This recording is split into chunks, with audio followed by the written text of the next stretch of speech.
A las acciones las vamos a identificar también con tickers, ¿sí? Algunas, por ejemplo, IPFD, es IPF, GGAL, Grupo Galicia, TS, Tenaris, PAMP, es Pampa, ¿sí? A medida que se vayan familiarizando van a sonarles cada vez más y van a saber rápido cuál es cuál.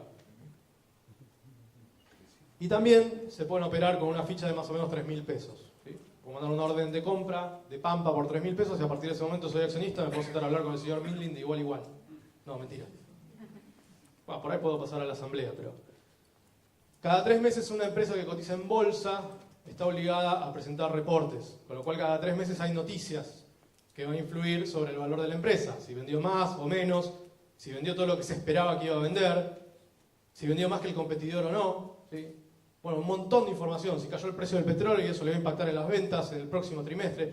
Toda esa información automáticamente va a ser, digamos, una lluvia de inputs que va a afectar no solo el valor que percibimos hoy, sino el valor que proyectamos a futuro. Y nos vamos a estar, de alguna manera, peleando en esas transacciones con qué ve cada uno de cada lado de la transacción sobre el futuro de esa empresa. En líneas generales es algo que se destruya la economía, las empresas van subiendo de valor a lo largo del tiempo. Algunas obviamente salen de juego porque la dinámica del capitalismo hace que, supongamos, Blockbuster tenga un ciclo de vida y cuando termina el negocio de Blockbuster, se va a Blockbuster, aparece Netflix y multiplica de valor por, no sé, 20, una cosa así. Pero más o menos si seguimos al mercado en promedio, ¿sí? Vamos a ver que tiene ciclos donde pueden darse 7, 8, 10 días, depende, ¿sí? Donde va subiendo y hay un momento donde cae, ¿sí? Esa caída se llama, o se suele llamar, a menos que haya una crisis, toma de ganancias, ¿sí? Significa que muchos ya encontraron en esa suba una ganancia más que interesante, ¿sí? Y quizás les interese salir y realizar la ganancia, ¿sí? Si yo no vendo las acciones que tengo, toda esa ganancia es mentira, ¿sí? No está realizada, entonces, digamos, si vuelve a caer el precio, bueno, vuelve a caer el valor de mi inversión. ¿Y qué pasa? Si yo no tengo suficiente liquidez y hay muchos queriendo vender, bueno, va a tirar los precios muy para abajo y probablemente neutralice mucha más ganancia que la caída que puedo ver en una acción con muchísimo más volumen, ¿sí? Entonces, quizás me interese para mis primeros pasos invirtiendo en acciones buscar las que más volumen tengan, las que sean menos volátiles. Y, de nuevo, cuanto más riesgo quiera correr, probablemente vaya a buscarlo a los rincones de la bolsa, ¿sí? A las que llaman el panel general, que tienen muy poco volumen, pero que, de nuevo, frente a un evento interesante que les cambie la realidad del negocio, ¿sí? Le adjudicaron una obra o no sé, hay una muy buena noticia con el commodity que vende, lo que fuera. Bueno, todo el mundo va a querer comprar de esas acciones, pero va a haber muy poca oferta, ¿sí? Y va a haber que pagar la cara. El volumen justamente juega a favor y en contra. Las acciones están tan expuestas a tantos factores, a tanto más factores de hecho que los bonos, que es imposible saber exactamente cómo nos va a ir. No tenemos manera de saber cuánto va a facturar el año que viene una empresa, ¿sí? A diferencia de los bonos, que sí sabemos, en la medida que no caigan en default, ¿sí? Que no dejen de pagarlos, desde el momento que compramos el bono hasta que vence, ¿cuánto vamos a ganar? ¿Sí? Los bonos sabemos, son de hecho activos financieros muy aburridos, son predecibles, ¿sí? Ahora bien, con los de renta variable, con las acciones, no hay manera de saberlo, ¿sí? Y eso los hace, para los que se animan, más divertidos, ¿sí? Hasta que perdés, obvio. Bueno, ahora que más o menos les conté de qué se tratan las acciones, vamos a hacer el camino inverso que hace la mayoría, que es hablar primero de los índices y después de las acciones. ¿Qué son los índices? Bueno, si yo quisiera saber cómo le va en promedio a la bolsa de un país, no puedo andar viendo cada acción por separada y decir, bueno, esta subió, esta bajó, esta subió tanto, esta... No, la junto en un promedio matemático que me ayuda a determinar cómo le fue a la bolsa, a partir de las principales acciones que más influyen en ese mercado. Entonces, cuando leen que subió o bajó la bolsa, en realidad lo que me están contando es que en el promedio ponderado de las acciones más representativas de ese mercado hubo una suba o una baja, ¿sí? Cuando sube la bolsa, muchas acciones pueden estar bajando y cuando baja algunas están subiendo. Pero en el promedio ponderado, que eso es un índice, estoy contando esta historia y los medios me cuentan esa historia. El índice que hoy está mirando todo el planeta, que es el más importante hoy de Estados Unidos, es el S&P 500. Es un índice que pondera un montón de empresas de Estados Unidos, que están máximos históricos y que están muchos esperando que vuele por el aire, ¿sí? Porque decimos, subió, bueno, no puede ser que suba todo el tiempo, ¿sí? Bueno, muchos están esperando lo que llaman una corrección o una crisis. Después tenemos en Brasil el índice Bovespa, en México el IPC, en Europa el FTSE, que es de Reino Unido, Francia tiene el CAC 40 y Alemania el DAX. Cuando leen cayeron las bolsas en Europa, son estos índices. ¿Sí? Y en Argentina tenemos al Merval. ¿Sí? Lo habrán escuchado mencionar, subió, bajó el Merval. Bueno, es una canasta de acciones ponderadas por su liquidez. ¿Sí? Las más activas, las que más volumen tienen, entran a ponderar en el Merval. ¿Qué hizo el Merval en el muy largo plazo? Estos son 5 años de Merval. ¿Sí? Espero que les guste este gráfico y digan, wow. ¿Sí? Esto es en pesos, no se entusiasmen. Pero igual está bueno. Bueno, la serie arranca en 3.400 puntos. ¿Sí? Eso es en 2013. En 2014 los termina en, supera los 6.000, o sea, duplica en 2014 en pesos. Termina en 8.500, pero tuvo un pico en septiembre de 2014 en 12.500. ¿Qué hizo que ese pico se vaya todo para abajo, que es esa caidita que ven ahí? Bueno, la crisis del petróleo. Si el petróleo estaba en $100 y pico y de repente se desplomó hasta abajo de los $40. Y esta bolsa es bastante petrolera, ¿sí? En la bolsa argentina YPF tiene un peso muy importante. Petrobras, que es una empresa brasilera pero que está autorizada a cotizar en Buenos Aires, pesa mucho. Además Petrobras venía de la crisis del Lavallato, bueno, unas situaciones simpáticas que hicieron que caigan muy fuerte las acciones petroleras. Tenaris está muy vinculada también a la industria, o sea, nada, fue un momento bastante bravo, ¿sí? Y se llevó el Merval para abajo. En 2015, año electoral, casi que se movió de costadito, no tuvo grandes hitos, marca un poco el piso de 11.300 y desde ahí, enero de 2016, arranca un rally en pesos, ¿sí? Se va de 11.300 a 19.000, que es con lo que cierra 2016, y de ahí le pega derecho hasta 30.000, que es el valor de referencia. Estos serían como los pesos que valen esta canasta de acciones ponderadas. Y el número que a mí me gusta ver en todo esto, sí, estoy hablando de 5 años, ¿sí? 5 años en Argentina parecen eternos, pero no, son 5 años, ¿sí? Un cambio de gobierno, levantamiento del cepo, arreglo con los holdouts, bueno, un montón de cosas. Bueno, en esos 5 años se multiplicó por 9 en pesos la bolsa, mientras que el dólar se fue de 7 a casi 19, se multiplicó por 2.65, con lo cual, de nuevo, esta idea de que el dólar es lo mejor que podemos hacer, siempre y cuando yo esté pensando en otras formas de riesgo, es relativa. Si estoy dispuesto a digerir el riesgo de la Argentina de 2013 a 5 años, bueno, hay oportunidades, ¿sí? Y lo que tengo que plantearme cada vez que entro en acciones o que entro en algo que me ayude a invertir en el promedio de acciones es qué veo para los próximos 2 años, 3 años, 5 años, ¿sí? Obviamente en el medio puedo encontrar una suba de un 40% en 2 meses y digo, bueno, un 40% en pesos en 2 meses es un muy buen número, me voy, ¿sí? Pero, de nuevo, en largo plazo, a menos que se destruya la economía, ¿sí? Suele pagar. Y en relación a esto, ¿sí? Hay que estar preparados para atajar este tipo de piñas. Desde ese máximo que llegó en enero de 35.000 en pesos, cayó ahora, y volvió a recuperarse, pero está un 12% en pesos abajo, pero en dólares la caída más o menos representa un 30%. ¿Sí? Esto significa que tenían $10.000 y ahora valen 7.000. Si no están en condiciones de aguantar eso, no lo hagan en casa. ¿Sí? El promedio del mercado me sirve si me pongo un poquito más exquisito y quiero buscar oportunidades puntuales. ¿Sí? Yo puedo ponerle una marca de referencia, la puedo estirar en el tiempo y decir, bueno, ¿cómo se comportó, por ejemplo, Galicia, que es un grupo que depende más que nada de un banco, contra YPF? Y en el medio, ¿qué le pasó al promedio del mercado? Bueno, el Merval se multiplicó casi por 2 en este periodo de 2 años.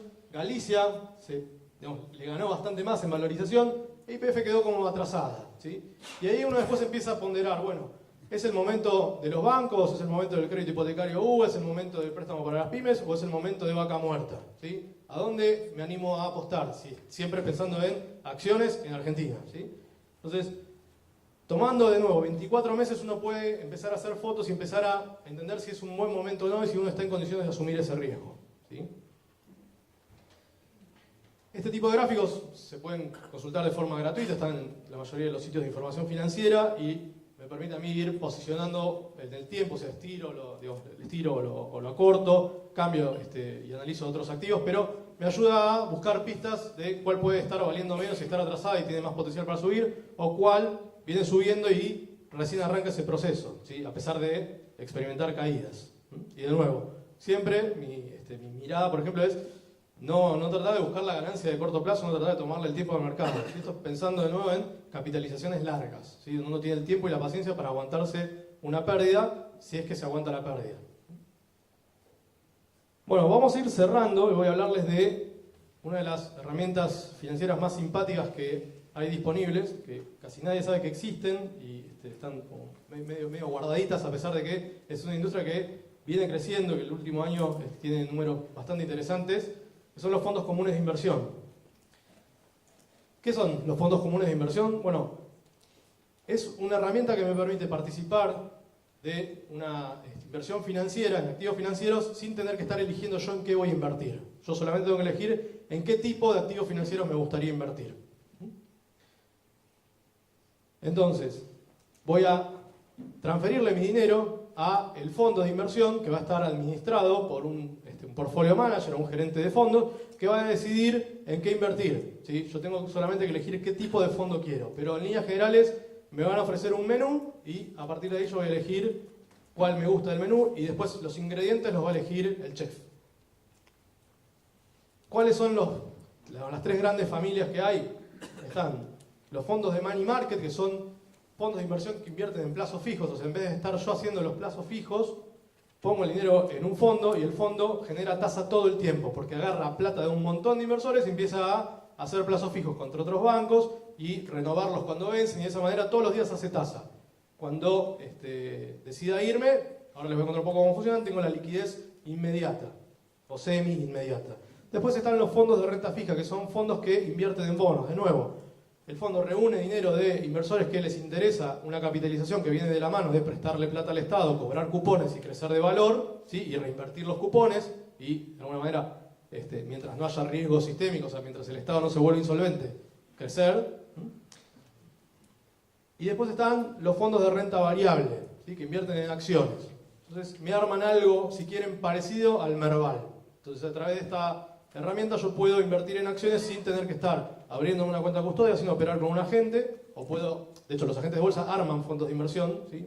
Pero no voy a tener títulos o no voy a tener acciones depositadas en mi cuenta, no voy a tener cuenta comitente acá. Dato no menor, cuando estamos invirtiendo en fondos de bonos, tampoco cobramos cupones cada 6 meses, ¿sí? Los cobra el fondo y lo que va aumentando es el valor de mi fondo de inversión, porque cobra cupones y, bueno, está engordando si quieren. Después puede haber mezclas de lo que se les ocurra, hay fondos de Latinoamérica, en su momento, cuando esto nacía había fondos de Europa, fondos de Estados Unidos, hay todavía, el Santander tiene un fondo de Brasil. Y bueno, es una manera también de repartir un poquito sin necesidad de sofisticarse demasiado como inversor. ¿Cómo es que funciona? Bueno, lo que hacemos en estos casos es suscribir cuotapartes. Y los fondos se dividen en partecitas, que son cuotapartes, y cuando pongo plata lo que hago es cambiar plata por porciones del fondo, ¿sí? Esas cuotapartes todos los días van a cambiar de valor porque el fondo invierte en cosas que todos los días suben y bajan de valor, ¿sí? O van subiendo de valor en el caso de los plazos fijos, si va cobrando intereses, va engordando. Entonces la cuotaparte al cierre de cada día tiene un valor. Y la diferencia la voy a hacer en función de los cambios de valores, ¿sí? El valor de lo que tiene adentro sube o baja, la cuotaparte sube o baja, y cuando yo salgo, que es el rescate de la cuotaparte, la diferencia entre el valor al que suscribí en relación al valor al que estoy rescatando, me va a decir cuánto gané, ¿sí? Y de esa manera puedo saber lo que gané en relación a lo que puse, cuál fue mi rentabilidad en el tiempo en el que estuve invertido. Cada vez que se agregan inversores, en general los fondos suelen ser abiertos, o sea, pueden sumarse en la mitad del juego. Bueno, se generan nuevas cuotapartes y de esa manera se integra plata nueva y lo que termina sucediendo es que esa plata que entra se invierte siguiendo los lineamientos del fondo, ¿sí? Todos los fondos tienen un prospecto publicado que uno lo puede consultar y te cuentan en qué están invirtiendo. Y si hay rescates, se desarma esa posición, ¿sí? Se le devuelve el dinero al inversor y se achica el tamaño del fondo y se venden los activos financieros como para conseguir el dinero y para, digamos, reacomodar el tamaño del fondo. ¿Cómo voy a elegir un fondo? Básicamente con el mismo criterio con el cual elegiría alguno de estos activos financieros que les conté a lo largo de la charla, ¿sí? Si yo tengo una plata de muy corto plazo que la quiero tener como rueda de auxilio, un fondo de reserva, y no lo voy a mandar a un fondo de renta variable, lo voy a tener en un fondo de money market, un fondo de plazos fijos, ¿sí? Como mucho en un fondo de Levax, que es un fondo de renta fija, pero en 24 horas lo tengo acreditado, salvo eventos como los de la semana pasada, no suelen caer de valor y si caen tampoco es tremendo, ¿sí? Obviamente en grandes cantidades todo duele, pero si estamos hablando del dinero como para funcionar durante un mes más o menos o tener una reserva, no es un daño que no valga la pena correr el riesgo por el retorno que tiene, ¿sí? Y si estoy pensando en una capitalización de muy largo plazo, por ejemplo estoy ahorrando porque quiero durante 5 años juntar plata para en 5 años mudarme y con esa plata ponerla encima, bueno, suele rendir bastante más que encanutar los dólares, ¿sí? Y después vender la casa y pongo esa plata arriba. Y en relación a la conveniencia de estos productos, lo que más tienen de interesante es que podemos entrar con muy poca plata, ¿sí? O sea, nos dan acceso a un montón de activos financieros sin tener que estar nosotros repartiendo el dinero. Líneas generales, desde 1.000 pesos ya podemos empezar a invertir.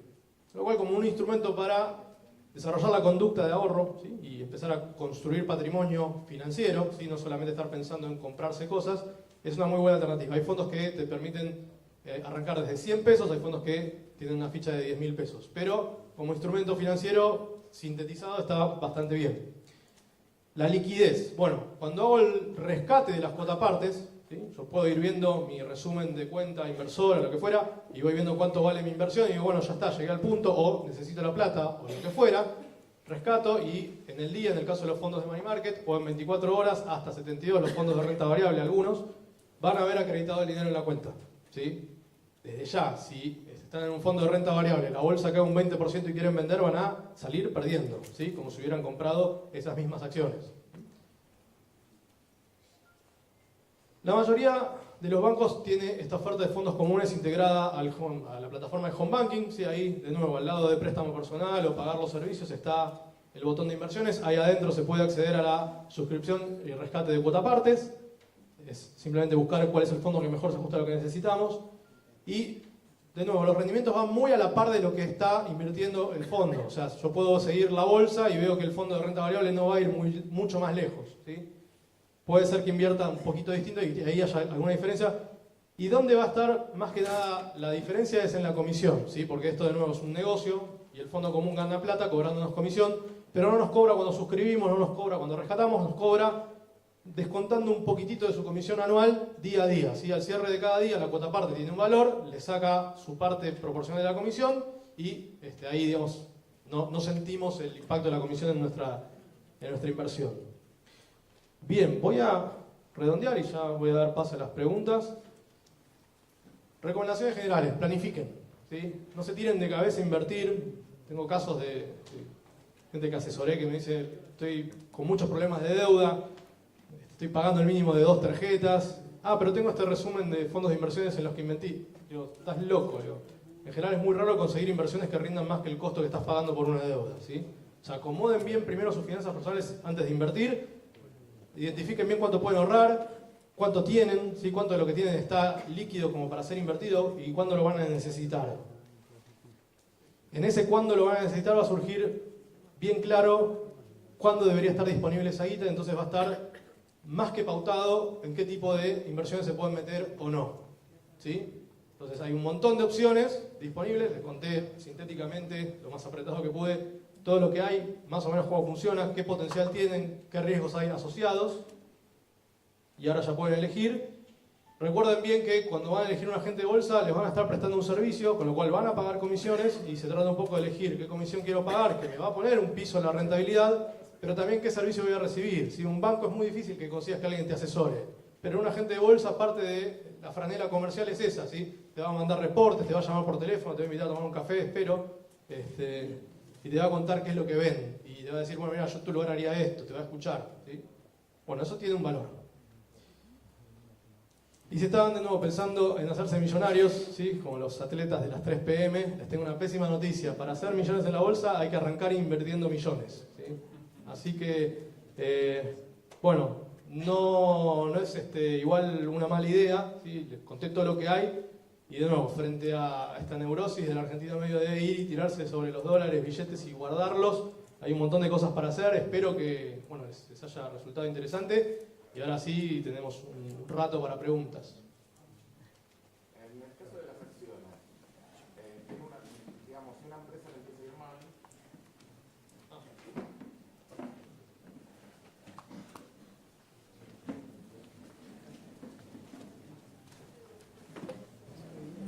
¿qué tal? En el caso de las acciones, cuando una empresa le empieza a ir mal, digamos, el valor de la acción cae y aún si te la quedas en mano, baja de valor, perdés como accionista y punto. Pero en el caso que la empresa decida retirarse de cotizar en bolsa, la empresa está sana, pero se retira. ¿Cómo funciona en ese momento el tema de las acciones? ¿Te convocan y hacen un rescate de las acciones o cómo funciona? Te puede pasar que la empresa decida deslistarse. Hace poco pasó con Colorín, por ejemplo, que la compró, creo que era Tersuave, y todavía sigue cotizando, pero dijeron la vamos a retirar y a un precio, o sea, estamos en condiciones de pagarles, pero un precio menor al que está cotizando en la bolsa, ¿sí?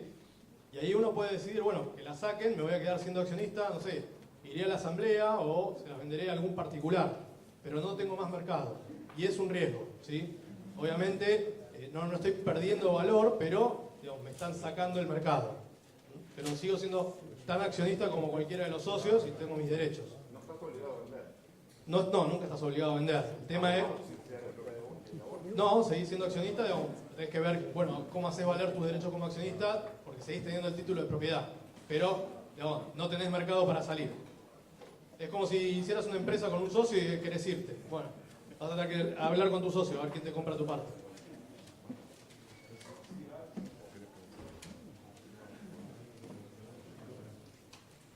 Bueno, ahí les dejo también el sitio web de Trader Financiero, hay artículos para consultar y bueno, el Twitter de Trader Finanzas, ahí suelo compartir muchísima información piola.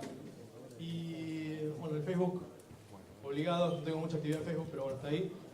Pero bueno, Disculpa, está toda la info ahí. Sí. ¿Cómo ves Vima, Merval y los tres principales bonos con la posibilidad ahora de que Argentina sea país emergente? Más que nada el Century, que está bajo la parta 90 y está pagando un yield bastante interesante, sube la tasa de Estados Unidos y podría subir también el yield, me parece. Bueno, ahí tenés, digamos, dos eventos que van a contramano, ¿sí? Una noticia por confirmarse, con lo cual, al ser, digamos, pre-noticia, si querés, algo de eso puede estar ya en los precios de esos activos financieros, y por el otro, un riesgo potencial, ¿sí? Se sabe que la tasa arranca a subir en Estados Unidos y no se sabe exactamente cuánto va a subir a lo largo del año, pero que está ahí dando vueltas. Cuanto más alta la tasa, peor es para los bonos y también puede generar algún daño en las acciones. La realidad es que si uno lo mira, digamos, en una panorámica, si no se rompe ese esquema global que de alguna manera mueve la tasa de Estados Unidos, el panorama para las acciones de Argentina, con 7 trimestres de crecimiento económico y con parte de la tormenta, vamos a ver cómo sigue mañana, despejada, bueno, queda un 2019 que es un año político, o sea, de vuelta, uno puede plantearse una mirada a un año o una mirada a 5 años, ¿sí? Y en la mirada coyuntural te diría, sí, si entras ahora estás comprando mucho riesgo, pero también estarías comprando muy barato, ¿sí? Yo insisto mucho con esto, midan bien cuánto riesgo están en condiciones de aguantar, porque parte de las malas experiencias tienen que ver con no entender exactamente qué riesgo asumir. Y después cuando se concreta en una pérdida que es visible, que la puedo contar, y ya no quiero hacer más esto de invertir y vuelvo otra vez al dólar de cabeza. Buenas tardes. Con respecto a la inversión en acciones, habías mencionado... a ver, lo que yo quiero preguntar es con respecto a cómo obtener información acerca de los diferentes mercados. Vos mencionaste 3 instrumentos que podemos utilizar públicos para elegir sobre cuál empresa invertir. Ahora, ¿qué factores externos a cómo le está yendo a esa empresa que tienen que ver con el mercado o con los mercados relacionados al mercado en el que se desarrolla esa empresa deberíamos tener en cuenta, o qué estrategias habría para relacionarlos, o bien qué estrategias podríamos utilizar para obtener esa información? Bueno, ahí está buena tu pregunta porque hay un montón de información que no está en los balances, en el estado de resultados, y que está en ciertas usinas de información, ¿sí? Los analistas levantan esa información, obviamente si tenés una cuenta en una casa de bolsa, esa información sintetizada te va a llegar. Parte de eso lo vas a ver en los diarios cuando ya es noticia, con lo cual llegues tarde, pero tiene que ver, por ejemplo, con indicadores o perspectivas de la industria de la construcción. Vos sabés que si la industria de la construcción está andando muy bien, que están aumentando los créditos hipotecarios y demás, eso genera un tirón en la demanda de insumos de la construcción. Entonces vos decís, bueno, ¿qué puede pasar con una empresa que vende cemento? ¿Qué pasa con una empresa que fabrica sanitarios? ¿Qué pasa con una empresa, no sé, estoy pensando ahora qué hay, que hace vidrios, ¿sí? Bueno, todo eso va a tirar la demanda, va a generar un aumento de las ventas y va a hacer crecer el valor de esas empresas o no. Este boom de la construcción, ¿se sostiene en el tiempo o no? Todo eso es un poco lo que vos podés ir sintetizando. Y te di un caso con el de la construcción, pero podrías decir, bueno, lees cómo viene la tendencia de la demanda de aluminio en el planeta y decís, el precio de aluminio podría tender a subir. Bueno, ¿cómo le va a impactar a una empresa argentina que fabrica y exporta aluminio? Entonces ahí ese dato no está en el balance, pero está dando vueltas y uno va aprendiendo a detectar de dónde sale o aprendiendo a pedírselo al analista, ¿sí? Que debería de hecho dárselo servido en bandeja a uno como inversor o como cliente. Pero están por ahí esos datos. ¿Más dudas, preguntas? Dos preguntas. Una, ¿por qué enfocaste todo acá y suponete quiero invertir directamente en la bolsa de Estados Unidos, no en la bolsa de acá? Y dos, particularmente vos, ¿en qué tenés invertido ahora? Buena pregunta. ¿Por qué acá y no en Estados Unidos? Yo creo que el mercado de Estados Unidos es obviamente uno de los más maduros del planeta y más estables también, pero la logística para ingresar a invertir en Estados Unidos no es tan simple como la de acá, ¿sí?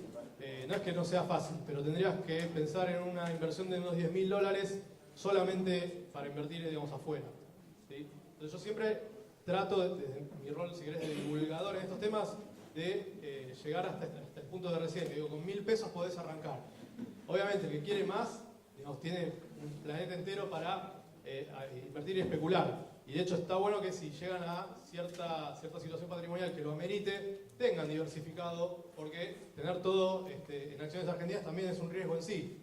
Por más que nosotros como argentinos ya convivimos con el riesgo argentino, muchas veces a ciertos niveles de patrimonio interesa estar lo más repartido posible, ¿sí? ¿Y en qué estoy invertido yo? Bueno, una parte en bonos, una parte en acciones, no sé las proporciones exactas, pero y una parte en criptomonedas, que es la parte más, digamos, buscadora de riesgo, si querés.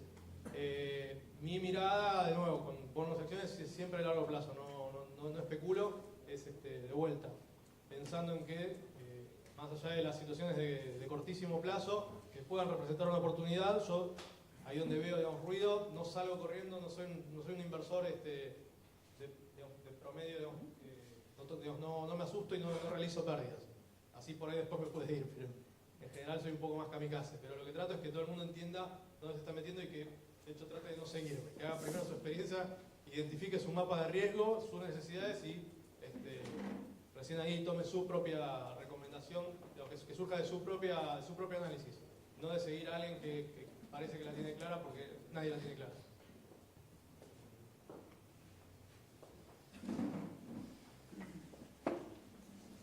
Buenas noches. Creo que al principio mencionaste, pero después no profundizaste sobre eso, invertir en negocios personales. Y la duda que tengo es, ¿qué porcentaje recomendás de lo que uno tiene disponible para invertir, ponerlo en otras cosas que no dependen de uno? Porque en general un negocio personal siempre uno está encima y sabe que puede dar ganancia, etcétera, y estas otras cosas no son tan productivas. Si hay alguna recomendación, si hay algo usual. No, recomendación no hay. No hay nada que digas, esta es la regla que tenés que seguir si sos emprendedor o si, digamos, estás muy invertido en tu propio negocio. Lo que sí, digamos, vos partís de un medidor que es el cero. Vos sabés que tener todo metido dentro de tu negocio es un riesgo, y de hecho es un riesgo muy alto porque si vos querés vender tu negocio no estás cotizando en la bolsa, con lo cual tenés que conseguir justo alguien que te lo quiera comprar, o si estás con un socio, decís, bueno, justo le tengo que convencer de que me compre mi parte. Con lo cual, digamos, todo lo que sea mayor a 0, genial, ¿sí? Y va a llegar a un punto donde vos decís, bueno, esta plata me conviene, no sé, comprar bonos de Argentina, acciones de YPF o reinvertirla en mi negocio. O poder arrancar un negocio propio aparte, ¿sí? Pero no hay una regla, ¿sí? La única regla es la que te da tranquilidad mental de decir, si esto se rompe, ¿qué está en riesgo? ¿Mi futuro, mi jubilación, la educación de mis hijos o pagar el alquiler y las cuentas a fin de mes? ¿Sí? Cuanto más seguridad construiste con tu patrimonio financiero, bueno, más podés después invertir en tu negocio, ¿sí? Obviamente tu negocio debería tender a ser mucho más rentable que cualquier cosa que puedas hacer en la bolsa, pero también tiene una especie como de imán de riesgo, si querés, una concentración de riesgo mucho mayor, porque depende de vos, depende de cómo le va a tus clientes, de tus proveedores, o sea, es mucho más complicado. Uno no lo tiende a ver de esa manera, uno está como muy metido en el día a día del negocio, pero estás comprando mucho riesgo cuando estás con toda tu plata ahí concentrada, ¿sí? Está genial igual. Disculpen, yo les propongo que ya llegando a las 2 horas de una extensa charla de inversiones que está haciendo Ezequiel, los que queramos nos podemos quedar, seguir charlando un poquito más de cerca, se genera estas cosas, el clima íntimo de conocerlo, pero agradecerle a Ezequiel y bueno.